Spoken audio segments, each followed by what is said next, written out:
Direct কুলিয়াং তাকিয়া মানে উকিয়াং তাকিয়া আজকে।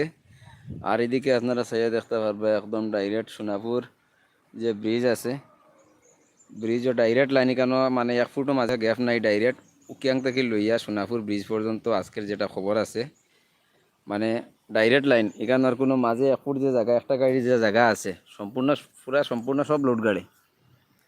তো আপনারা আন্দাজ লাগাইতে পারেন উকিয়াং থেকে লইয়া সোনাপুর বাজার পর্যন্ত জায়গা কত কিলোমিটার আছে ডাইরেক্ট লাইন। আর এটা রমজান মাস হিসাবে মোটামুটি যারা ইসলাম ধর্মী মানুষ আছেন আপনারা বুঝতে পারবা মোটামুটি কেন ইফতার ফতা মানে সেরি এবং ইফতার আপনারা সবসময় লগে লইয়া রাখবা, স্টপ বর্তন সবসময় থাকবা। কারণ এই রুটও ভাই ড্রাইভার ওগুলোর কষ্ট খেয়েও বুঝে না, বুঝার মতো নাই। যে 2 দিন 3 দিন কালকে থেকে লইয়া আজ পর্যন্ত ইলাও কত মানে ড্রাইভার আসইন মানে পানি পর্যন্ত খাইছই না। আপনারা কইলে